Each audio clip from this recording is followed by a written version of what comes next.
Hi, this is Dr. Barbara Gilbert. I'm a psychologist here in Lawrence in private practice, but I also am involved in community psychology, which is work to improve the general well-being of a community, and I have some experience in that. I'm here to talk about true power in times of crisis. I had originally designed this presentation for Earth Week because we're in a climate crisis, but now we're also in this pandemic crisis. So I've adapted it. You'll hear some things that are very much about the climate and some things that I've adapted specifically for this COVID situation. I'm going to go ahead and put my PowerPoint up here so we can all see it and work from that.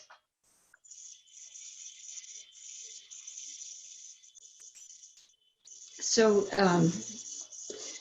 the first thing I want to do is a land acknowledgement. I want to acknowledge I reside on the ancestral territory of several tribal nations, including the Osage and the Shawnee peoples. I acknowledge that Native peoples are guardians of the land and that there is an enduring relationship between Native peoples and these traditional territories. I recognize and support the sovereignty of the 4 federally recognized tribes of Kansas, the Prairie Band Potawatomi Nation, the Kickapoo Tribe in Kansas, the Sac and Fox Nation of Missouri in Kansas, and the Iowa Tribe of Kansas and Nebraska. One of the reasons I include the land acknowledgement is I won't spend as much time on this today as I would have in a climate talk, but the connection to land, the connection to history, the wisdom of Native peoples, all of those are part of our resilience and our ability to manage any crisis, to know that we have survived long time and that there is old wisdom to help us through this that we need to pay attention to. One of the first things we want to pay attention to in any crisis is self-care. I want to give a shout out, first of all, to a new app that I just learned about actually this morning called COVID Coach. It was created by the Veterans Administration for veterans, but it's available and free to everyone. It's currently available as an Apple product on iOS, but the Android version is coming. So most of what I'm going to say is going to be on that app in terms of this page, this self-care piece that we're working on. But let me run through it really quickly. I'm going to focus on a really different part of self-care than you'll probably hear from apps like that or other sources on self-care and coping. But let's do it really quickly. First of all, physical self-care is absolutely essential to maintaining psychologically as well. If our bodies aren't in good shape, we won't have the capacity to manage psychological stresses very well. So exercise is the biggest deal. All the research tells us that if we can exercise 30 to 60 minutes a day, 3 to 5 times a week at the aerobic level, which is only 110% of your normal heart rate, so that's a fast walk. If we can do that, it's better than any medication we've ever come up with for anxiety or depression. So try to get the exercise in for sure, at a socially safe distance, of course. Sleep is also super important. The basic literature guidance tells us that getting to bed at the same time and waking up at the same time every day is really important. It teaches your body, it conditions your body to know when rest is coming so it can use it more effectively. We are very, as human creatures, we're very connected to a rhythm, and sleep is part of that. And if we disrupt the rhythm, we're going to get less rest from the sleep we do get.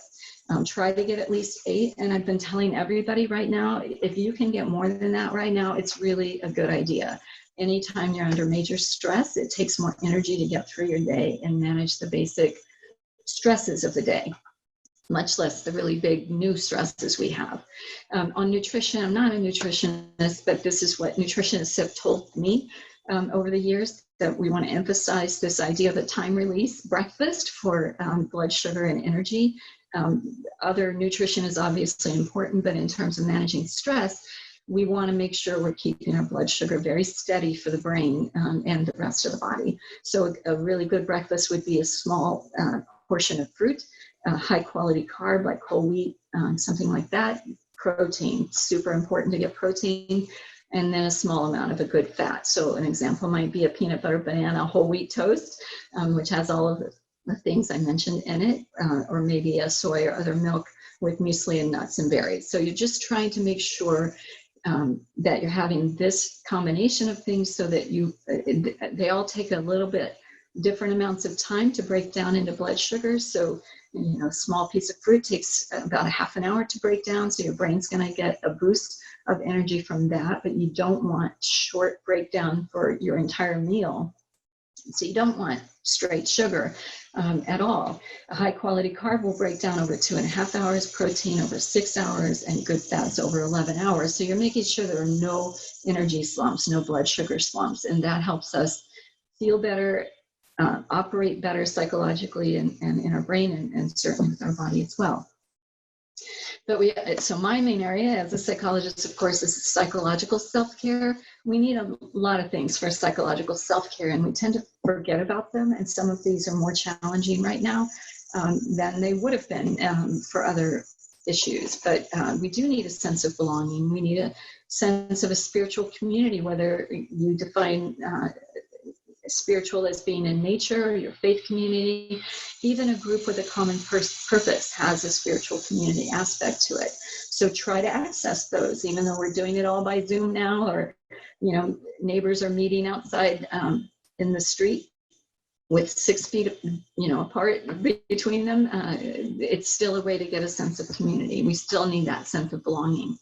We also need a sense of general purpose, and I'm going to spend a sense of personal purpose. I'm going to spend a lot more time on that as we go through this talk. We need creativity. Creativity gives us so much energy back compared to what we put into it that it's really a very nice self-care activity. So any art or craft, anything that is self-expressive. We also need psychological rest, and that's where meditative practices come in. We need to take a break from the problems that we're solving every day. And right now, during COVID and social isolation, like all of our routines are disrupted, and we really, we're spending energy on the most basic things that normally take almost no energy to complete. So we do need a rest from that psychologically as well. I do recommend meditative practices. I'm not going to go through those with you today because there's so many good practices out there that are easy to find. The last thing on the self-care, on the psychological piece, is what I call psychological muscle building. So we talk a lot about, taking care and nurturing and, getting a break from things, but we need muscle for stuff like this. And that doesn't get talked about as much. So that's what I'm going to focus on more today. So I want to kind of give a nod to a group that several of us have created that we just, several of us just created just this year, called True Power for Climate Recovery. And the same principles that we're using for those events, when we can get back to them, apply to any large-scale crisis recovery. The first principle is that we bear the burden of difficult things better as a bonded community than we can ever do as individuals. So things that are much larger than us, we need to bond together to find the right level of power to address it. The second principle is that sharing our stories authentically is part of that bonding and healing process, and it keeps us strong and effective. Unlike, a stoic kind of mindset where the belief is that if you just, hold strong and steady, you're somehow going to get through it better. That's actually not true. We need to tell each other how things are affecting us. And that helps us stay strong and effective and bonded. The third principle is finding our personal power and linking that with community power is the most effective we can be in addressing broad-scale difficulties like this. The fourth is that there are many paths to community bonding and healing, and they arise from diverse traditions and methods. And the more diverse our approaches, the stronger we'll be and remain. So I come from a pretty classic psychological training perspective, but there are lots of native traditions. There are yoga practices. There's a lot of practices. A lot of people have, over the many millennia that we've been on this planet, we've developed different ways of doing that, and they're effective, and they hit different, they all have different strengths. So by combining them, we're going to do even better. So I don't want to imply in any way that the classic psychological approach is the only or the best one. There are lots of ways, and I encourage you to find your path. So I'm going to be offering you one today, but keep looking around too, so you can have as much resilience as possible. The fifth principle is that true power is not about power over others, but power to advocate for and serve what matters to us. And I'll spend lots of time on that.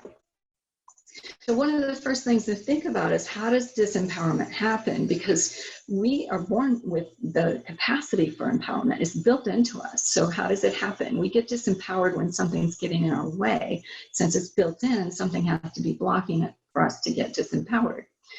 A lot of disempowerment comes from how we think about power, and how we think about power comes from cultural notions that are spread in just by the way we talk about power and talk to each other about problems. Our culture actually leads us to think about it incorrectly, and then we end up taking actions based on that incorrect understanding, and that further increases our disempowerment. And the more disempowered we are, the less effective we feel, and the less energy we have to try something different. So it all starts to spiral. But these misguided notions in our culture seem to be directly tied to how our human nervous system works. So I'm going to cast a wide net here, and I ask you to bear with me while I explain how our nervous system works and how that relates to these misguided notions of power. I'm going to be giving you this very oversimplified version of it, but this is basically how it works, and understanding how it works will give us a roadmap to what true power practices would be. So I want you to start with, just look at this mountain lion. And this picture actually was taken on a campus, on the grounds of a campus where I used to work. Can you imagine coming upon this mountain lion? Take a look at her eyes. Take a look at her body stance. Just look at her and imagine if she were 15 yards away from you.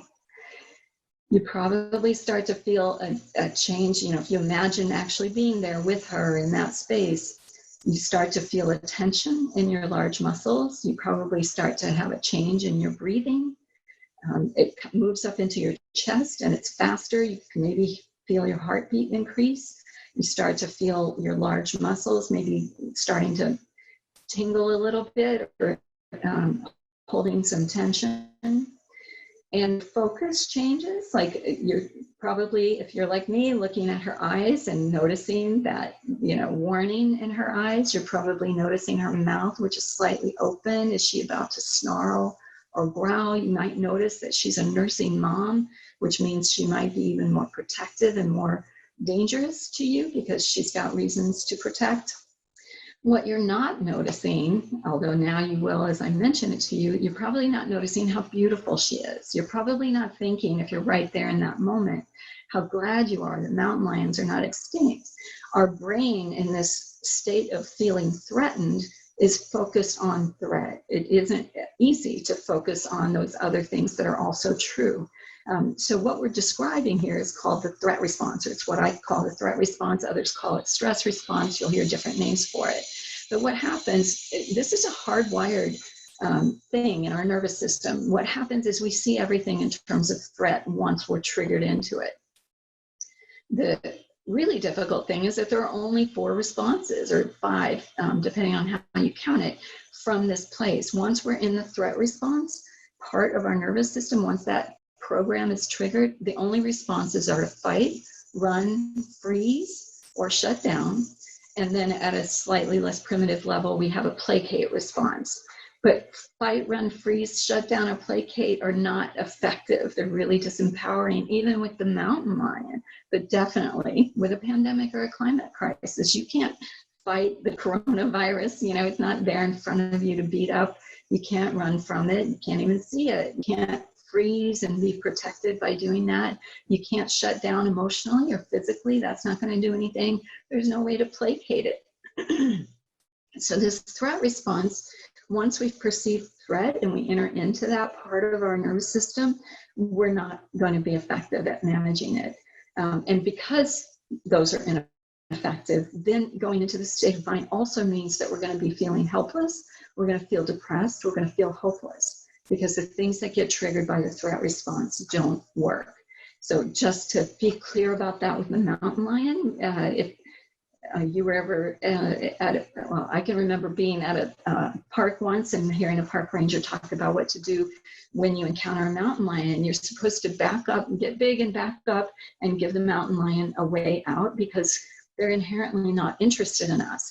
But if we go into the threat response, if we try to fight it, we're gonna lose. If we run, the cat's gonna chase. Cats like to chase. If we freeze, it's gonna break the stalemate. And if we shut down, eventually, that's a disempowered position too. I don't know how you would placate a mountain lion. So the threat response isn't even useful to us humans, even when there's an active physical threat. We can always come up with better responses, more effective responses as human beings than we can by using the threat response. Like, we have a higher mind that we can use and need to use if we're going to stay effective. So another aspect to think about with the threat response, though, is that it also feeds this idea of power that I call the dominant power paradigm. The threat response gives us a false idea about what power really is. We perceive the threat, and then we want to fight it or run from it or freeze up, and or we go numb and try not to feel the pain. We all have different ways of going numb, right? And when we fight, it feels gratifying. It's also gratifying if we successfully flee from something or hide from something that we consider a threat, or manage to placate it.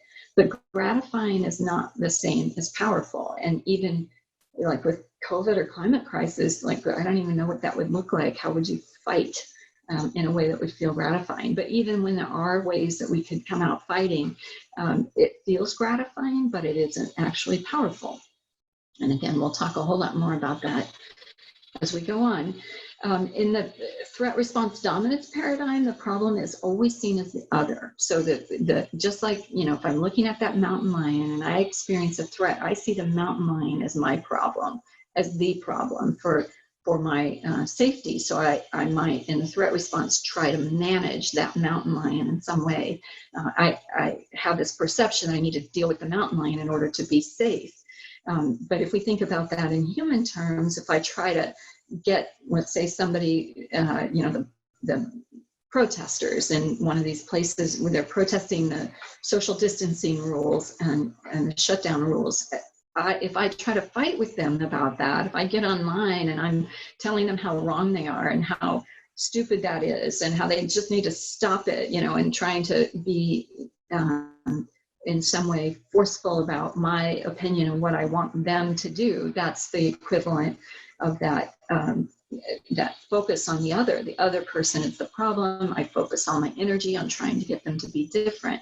And we all do this. It's superhuman. It's built into us. So I don't want anybody to feel bad about themselves for doing it. But it's really important that we recognize that we do this and that it's gratifying, but it isn't powerful. Those are two completely different things.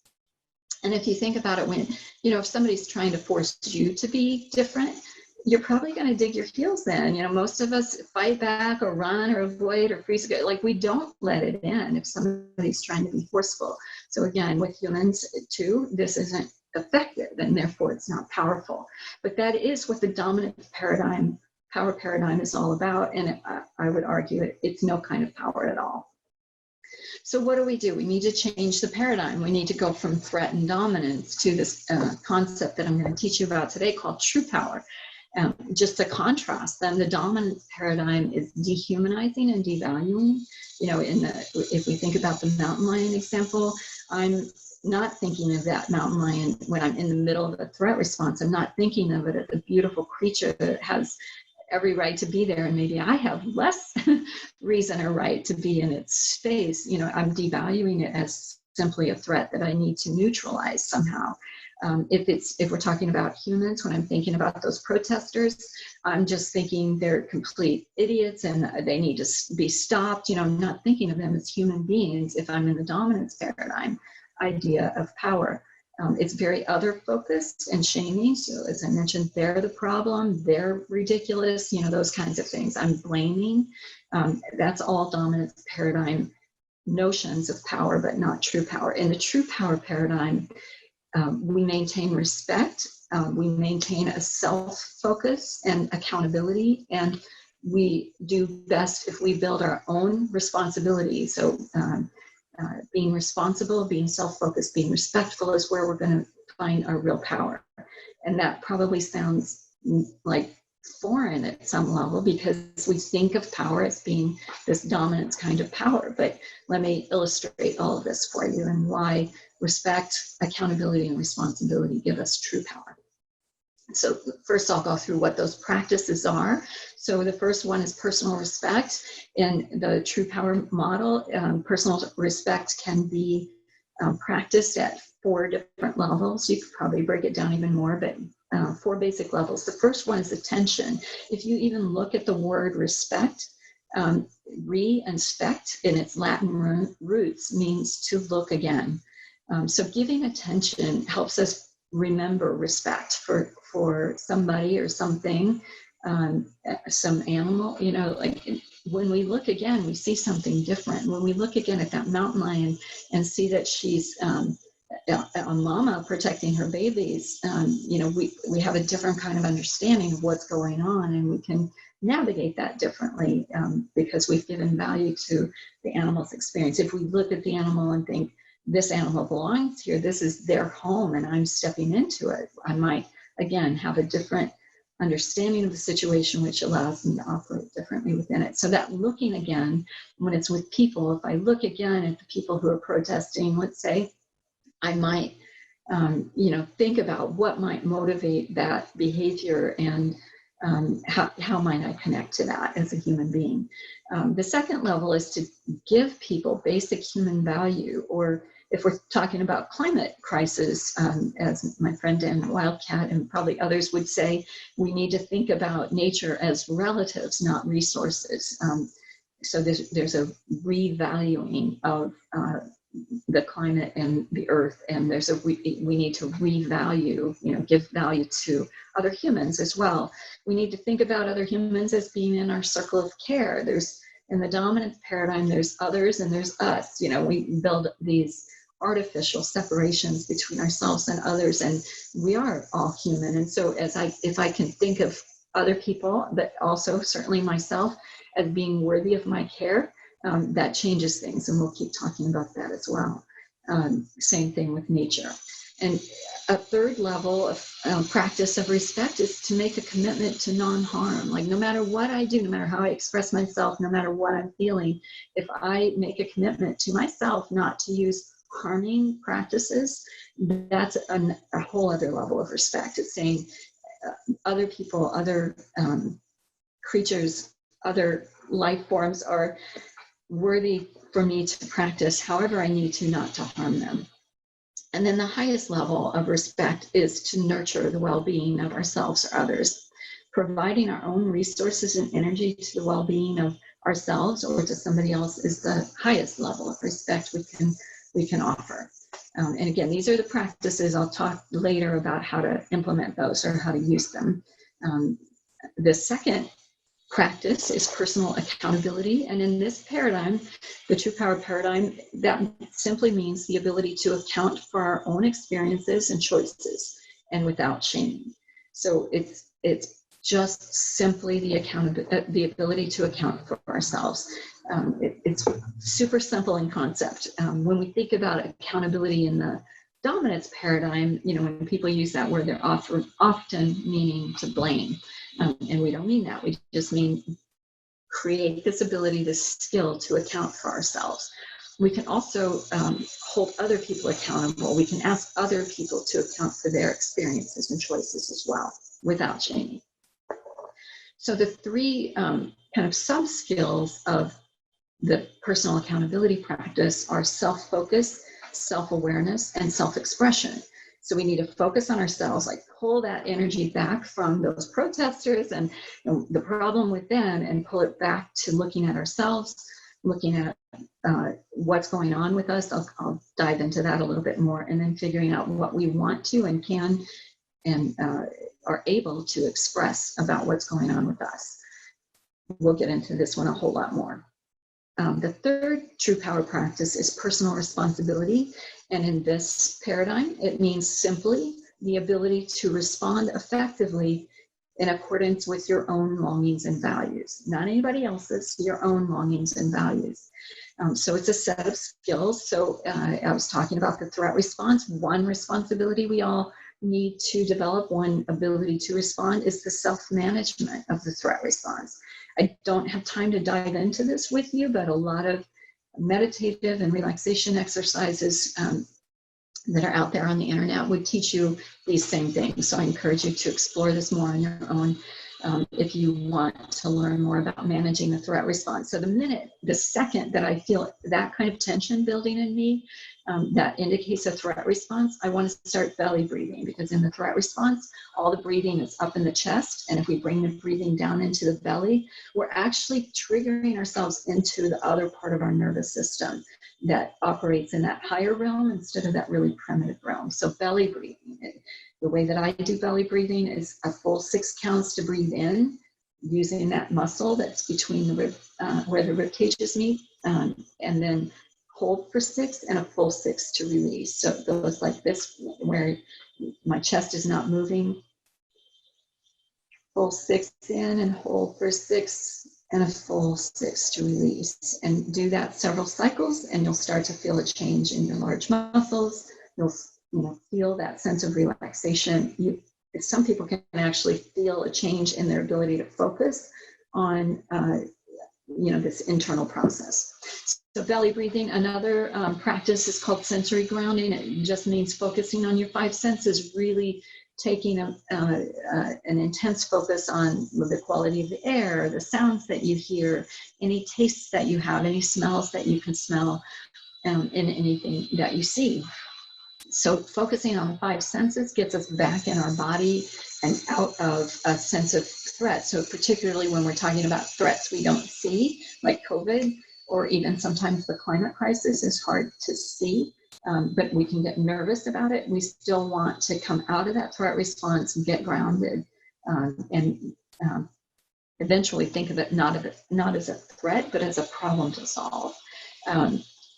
We also can think of it as a challenging situation. So the things we're telling ourselves inside our head about a situation are the main thing that put us in a threat response in the first place. If I think a mountain lion is dangerous, I'm going to go into the threat response. If I think a mountain lion isn't, I'm not. Or if I think it's dangerous, but it's a problem or a challenging situation, instead of an, oh no, it's a mountain lion feeling, then I'll be able to act, in a more grounded way. And the same with COVID or any other large scale issue or any issue you can't see. You want it not, so I'm catching myself. It's not even that you can't see it. Like, even if you can see it, if you see it as a challenging situation, you're going to activate a higher part of your mind than if you call it a big threat, an oh no kind of situation. So you want to be watching your thoughts as well. And then we're going to talk about self-awareness, but you want to also, in your self-management, try to identify your longings in the situation. I'll show you how to do that more. We need to build our responsibility repertoire by building up our communication skills. We need to know how to do accountable self-expression and also accountable listening, and we're going to focus on that in a minute. All of us need to have skills for setting effective, non-aggressive boundaries. When something's happening that's not okay with us, we need to be able to set a boundary. In COVID, that might mean, somebody wants to come into my space, my 6 feet of space, and I might need to say, that's not okay with me. I need you to back up. I'm not okay with this distance. And I don't need to be aggressive. I can even say no offense intended, but this is how I'm keeping myself safe right now. We're not going to go into a lot of boundary setting skills today because we don't have time, but that's one most of us still need to learn. Our culture doesn't teach boundary setting very well. And then there's a multitude of other skills we might need to learn to serve our own longings. And again, we won't have time to address many more, and I'm not going to focus much more on this part of it, except we're going to talk about accountable self-expression and accountable listening. But before we do that, I want to talk about activism. So again, this was originally planned as part of Earth Day celebrations and wanting to help the community come together and act as a whole to help our, local climate practices and our sense of empowerment.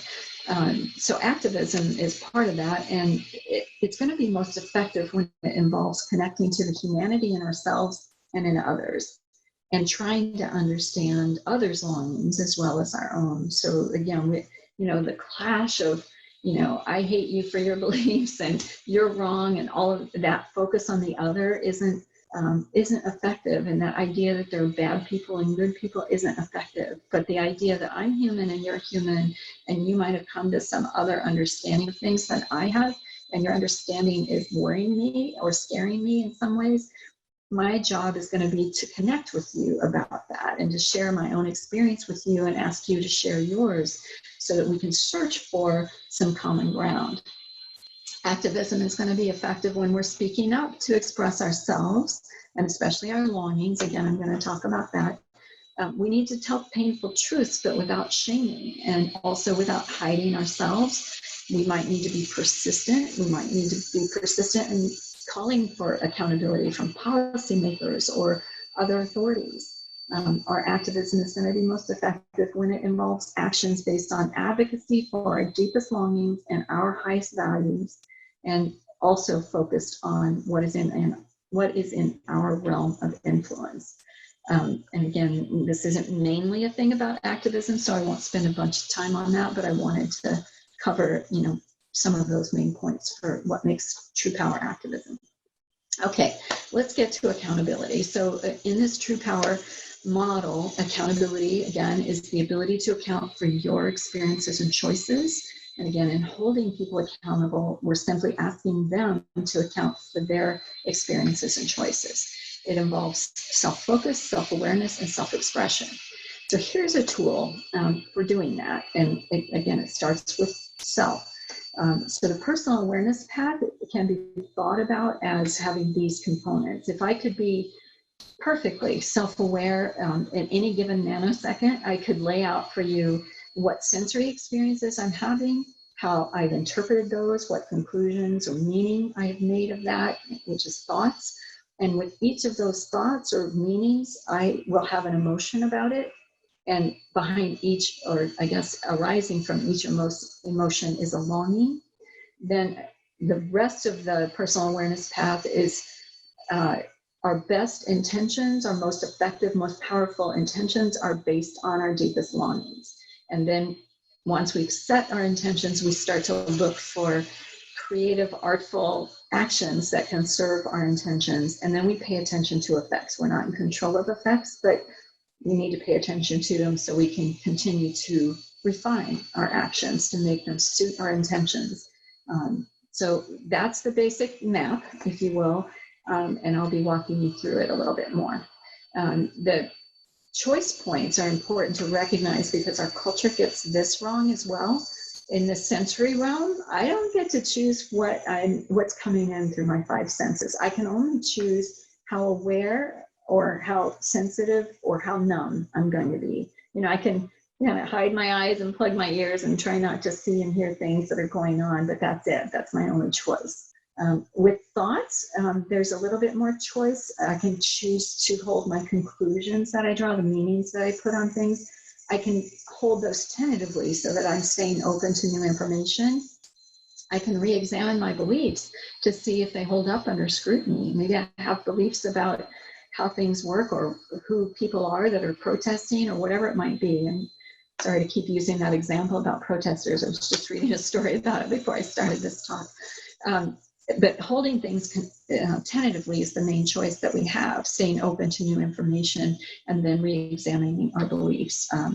That's a choice. Emotions we can't choose. Like it's our culture tells us a false thing. They say, oh, just don't let it bother you. Just don't pay attention to that and it won't be a problem for you. That's not true. What happens is emotions are experienced, but they can be held out of consciousness. And anything held out of consciousness is going to disempower us. We're not going to have conscious ability to manage that or use that well. And I'm going to make a case that emotions are actually our fuel for our power. We really need them. So I hope we can build the emotional muscle to actually know what we feel and use it. And I'll talk again more about that. Longings, we don't choose our longings, only how aware we are of them. Longings very automatically arise out of any emotion that we have. And I'm going to explain more. The intentions part of it, we absolutely can choose to form them consciously, or they will form unconsciously. So that's important to know, that being conscious about our intentions, setting them consciously is really important. Sometimes we'll have competing longings, and we'll have to sort those out consciously to set our priorities. You know, on the one hand, I might value having totally peaceful, you know, no conflict interactions with people, but if I also value sharing, you know, my experience of somebody's choices and how they impact me, or sharing my concern about the climate crisis or the COVID crisis, and you know, I can choose to be silent, or I can choose to have a conflict. I might make a different choice depending on the priority of my longing in that moment. Do I long for just enjoying, you know, a talk with a friend, or do I long to spread the word and try to see if more people can wake up to what I think I see? So our longings are important to be conscious about, and set our intentions consciously based on those. Then once we know our intentions that are based on those longings, most of the time I don't have to talk to people about what actions to take. That usually is a very natural self-expression, but they are fully chosen, and we can develop a lot of skill and learn how to be artful and refined versus staying, you know, blundering and raw about it. So thinking about what your intention is and how you can best fulfill that intention is where your true power is going to come from. And again, we don't choose the effects at all of our actions, but we can choose to pay attention or to ignore them. And of course, if we are paying attention, we can refine things better. So those are the only choices.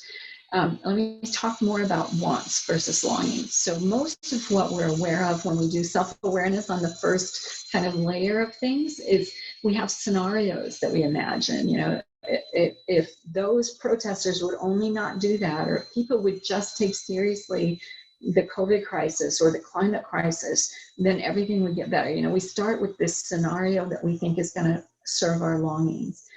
But that isn't going to lead it, you know, that's dominance power paradigm stuff, because we're focusing on the other and thinking that the other has to change for us to have what we want. And that's not where our power is. So we need to go a little deeper and identify the longings that are behind those scenarios. So you might say, what would I get if that person would take social distancing more seriously, or if that person would recycle and take more seriously how much energy they're using, and how that impacts the planet? Or, you know, what do I get if I, you know, if that person changes? And usually it's going to be things like safety or security or understanding. So the longings are those one word kind of things. The wants are scenarios about what other people should do. So we want to make sure in our true power path that we're identifying our longings, not our wants. We're not going to work at trying to get everybody else to be different. We're going to work at knowing our longings and expressing those. So again, wants lead us to try to get others to do things, and that's not in our control, and it can lead to power struggles, which is disempowering to us. When we deepen our wants into awareness of longings, then we have a good foundation for empowerment, because then we can directly serve our own longings rather than trying to get others to do things. Another really important point is that longings are always healthy, always, always, always, but wants aren't always healthy. We're a lot more effective and we're well guided if we're basing our intentions and actions on our longings, because they're always healthy. And because they're healthy, they're also probably universal. So understanding each other gets easier, because as I understand someone else's longings, I probably have that longing too, maybe even in this same situation. And that means we have a basis for conflict resolution. we can almost always connect empathically at that level of longings, no matter how different we've decided to serve them. And that foundation of common ground is super important for empowerment. So conflict resolution gets easier, and also knowing our own longings and knowing that they're healthy gives us a basis for making really difficult choices in our life. Like with COVID, I'm missing a lot of people, and that longing would lead me to go out and try to hang out with them, but my longing to stay safe and keep them safe is going to temper that connection. So I'm going to need to find a way to be safe and stay connected. So knowing my longings is going to guide me in how to manage this crisis. So one of the important things to learn how to do once you have that awareness is to learn how to express yourself with this accountability, true power framework. We need to use I statements. Again, we're focusing on ourselves, and our job is to be empowered is to express ourselves, to serve our own longings. It's not about getting other people to do things. So therefore, we need to talk about ourselves, not in a selfish or self-centered way, but in the sense that, if I want empowerment, I need to focus on me and what I'm wanting. So in the true power paradigm, it's about you. You're accounting for your own experiences and choices and longings and all of those. So I statements, not you statements. In the dominance paradigm, we're saying you need to do things differently. In the true power paradigm, we're saying this is how I'm experiencing this. This is what it means to me. This is what I feel, and this is what I long for. And I really invite you to a process where we can come to some shared understanding. So I statements, we're talking about ourselves. So we're going to practice just the first half because we don't have very much time. But I want you to see what that looks like. So we might, if we're talking about starting with the visuals, when think about the climate crisis, that I was pretty impacted by seeing those pictures of Australia burning. Like I had seen wildfires too, but wildfires in California, and they bothered me. But there was something about the pictures of the burning in Australia and how prevalent it was. So when I heard about that and saw those pictures of the burning in Australia, I thought this looks apocalyptic. This is so dangerous, and this is really this means we've really come to the brink here. And if I carry it through to what I worried, I really worried this might not be reversible. And when I have those thoughts, I feel really scared. I feel really sad for people going through that. I feel a lot of grief for everything that's being lost with the animals and the plants and the people who lost their lives and their property. And there's just so much loss. And I have, a whole array of emotions about that. And when I feel, so if I feel sad, my longing is to participate in helping people recover, helping animals recover, helping the climate recover, obviously.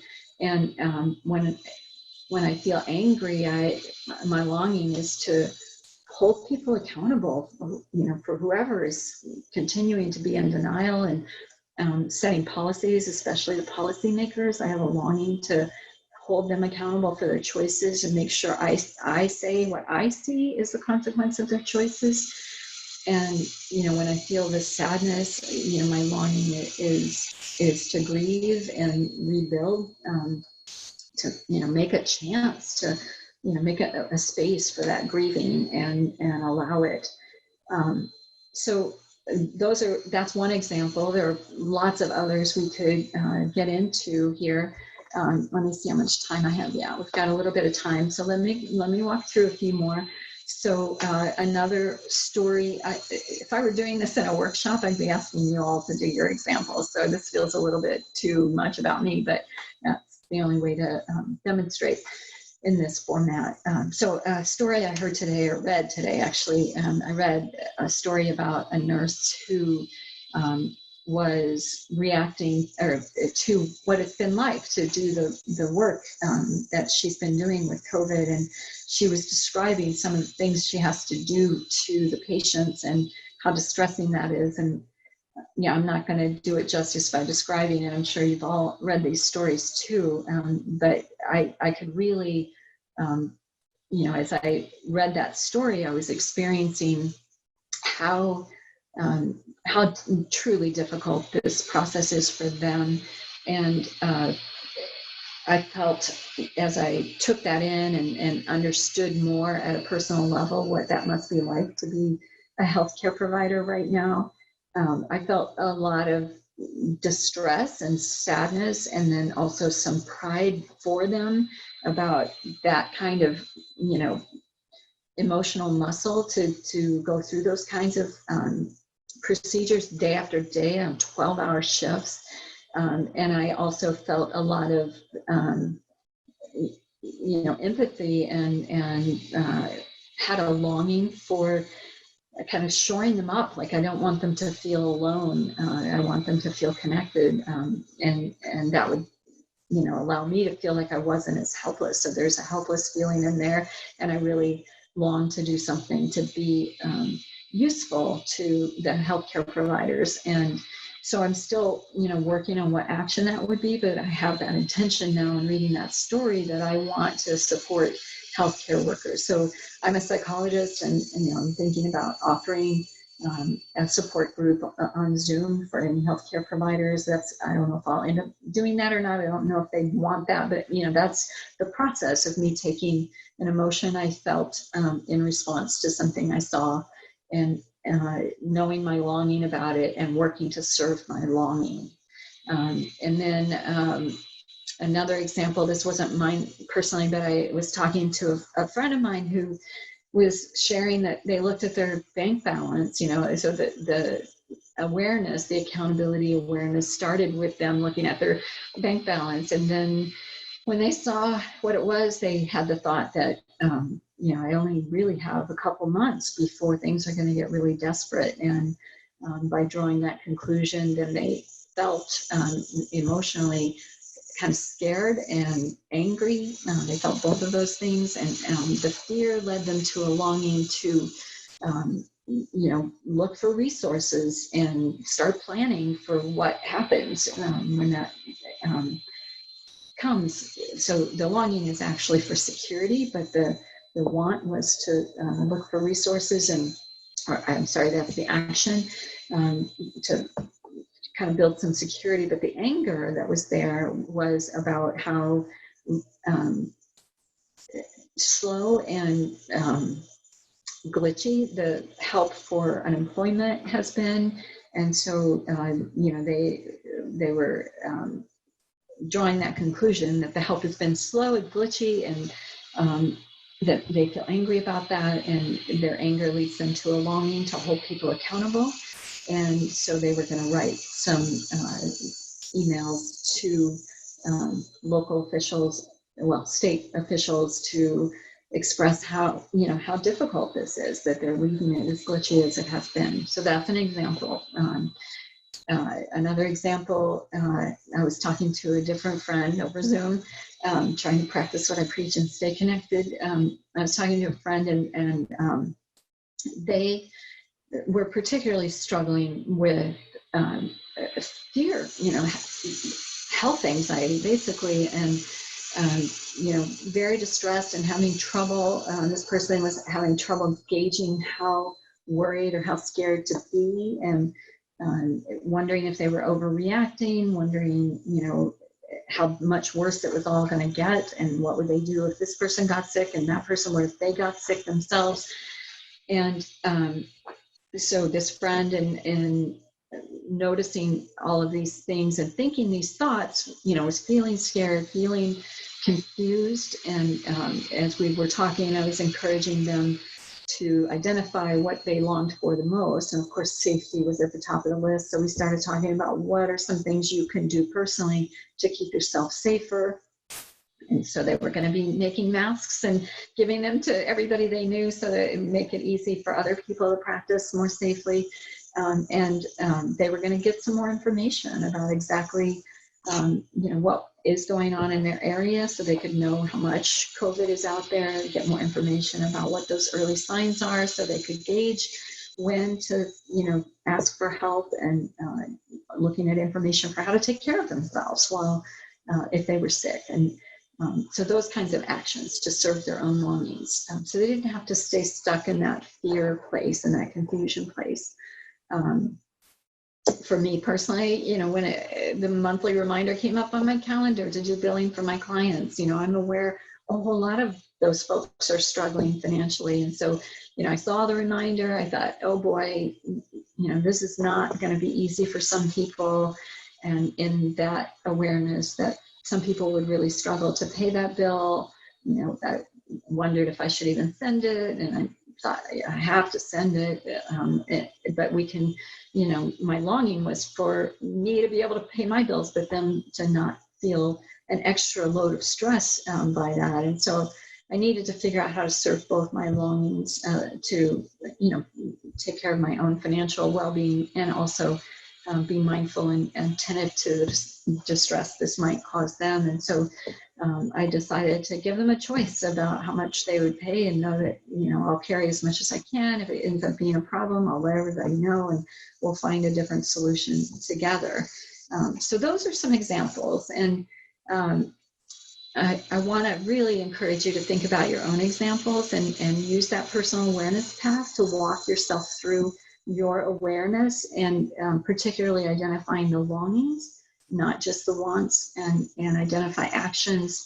Well, identify your intentions, or set your intentions, and then identify actions that serve those.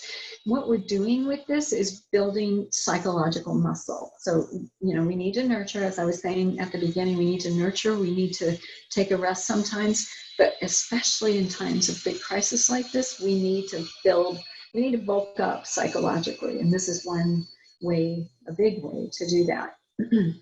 So a few other key points.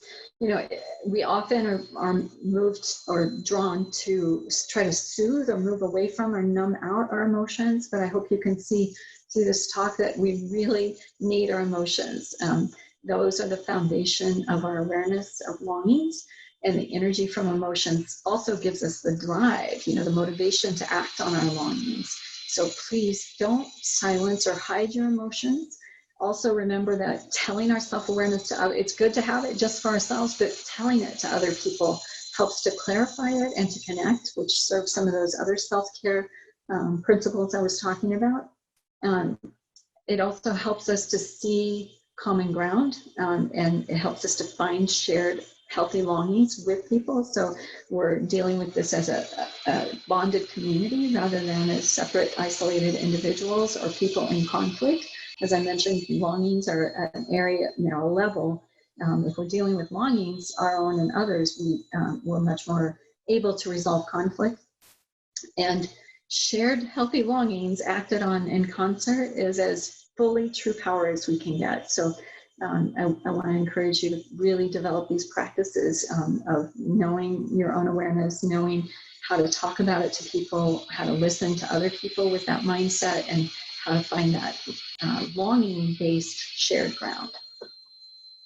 So I'm going to come back to seeing if there are any questions from Paula.